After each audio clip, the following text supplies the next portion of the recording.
What if the reason you're exhausted isn't because you're working too hard, but because you're living exactly the way everyone else does? In the United States, the UK, and across Canada, adults pride themselves on maturity, structure, and routine. We wake up the same way, scroll the same apps, answer the same notifications, chase the same deadlines, and then wonder why our energy is gone before lunch. We call it responsibility. We call it being grown up. But most of what we call normal is just autopilot, and autopilot is expensive. So I started doing things that make people look at me sideways. Not dramatic life overhauls, not quitting society, just small, daily behaviors that most adults would never bother with.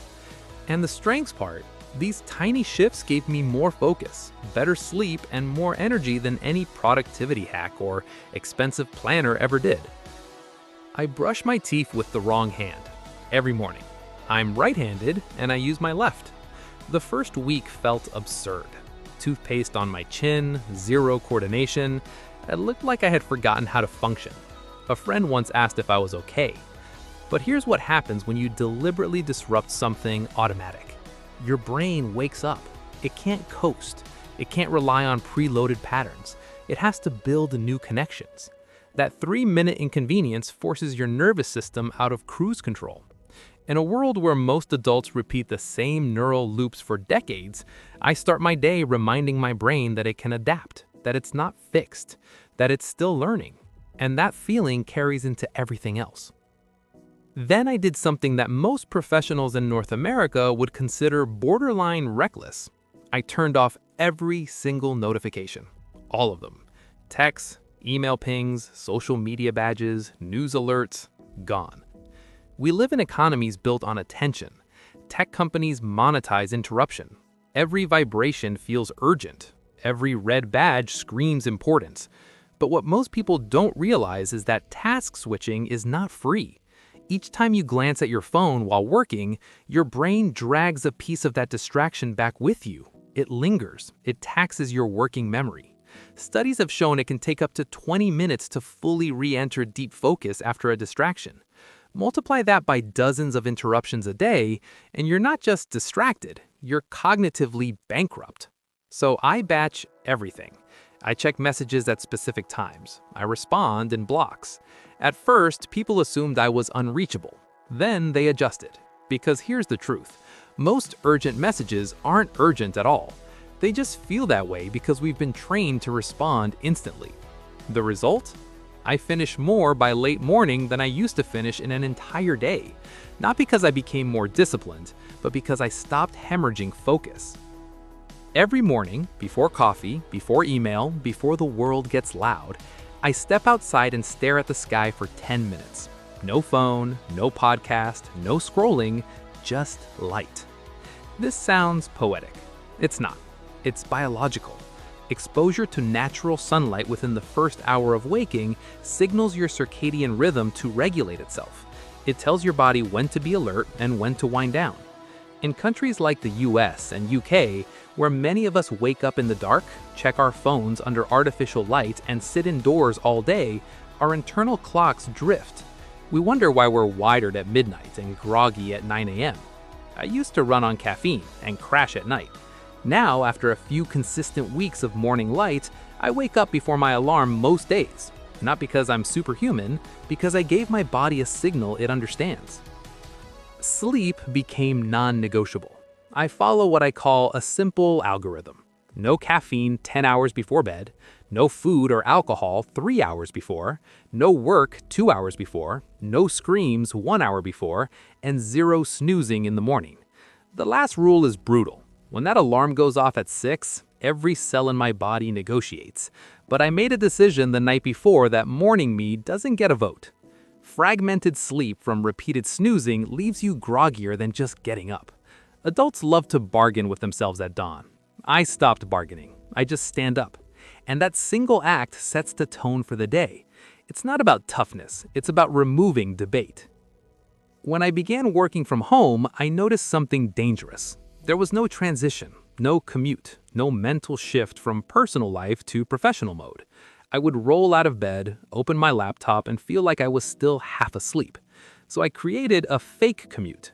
I walk around the block before work and then walk back in. That's it, 10 minutes.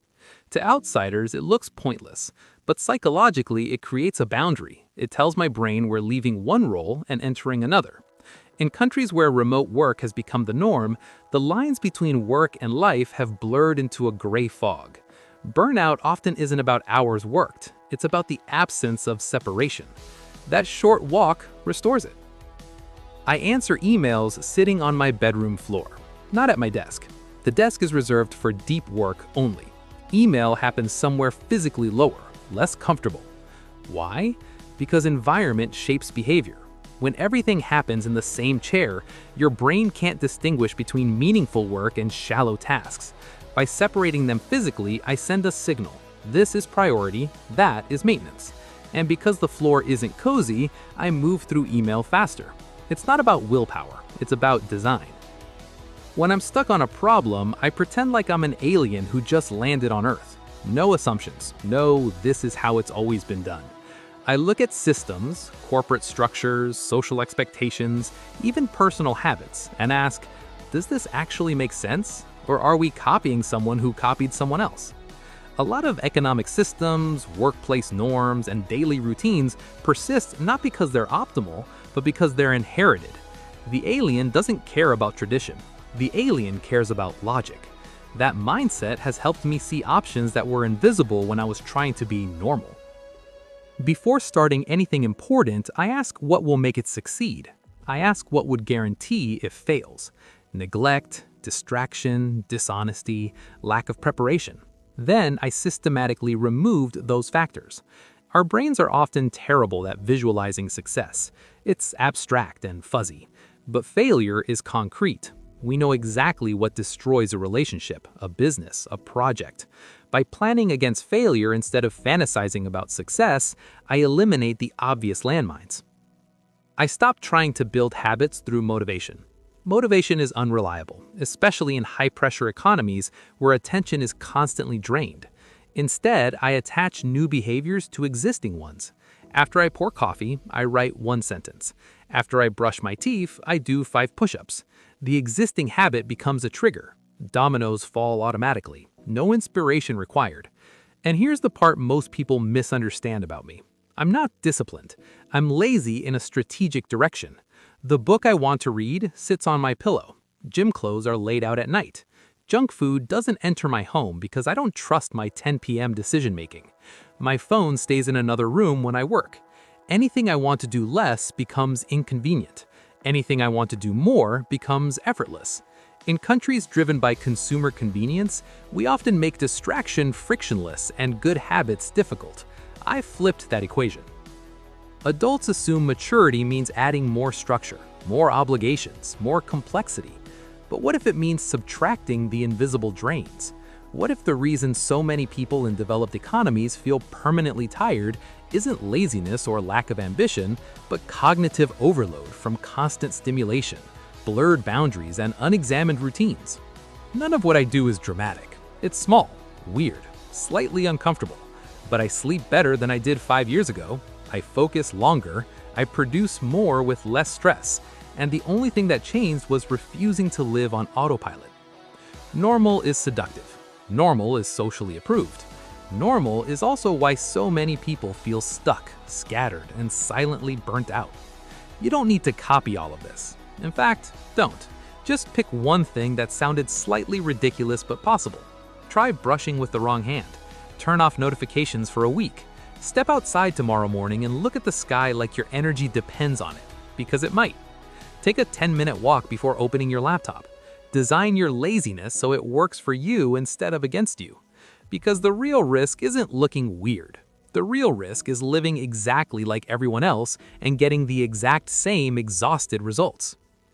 If this made you question even one routine you've been running for years, don't just scroll away. Subscribe, stay with this conversation, and tell me in the comments which habit you're willing to test.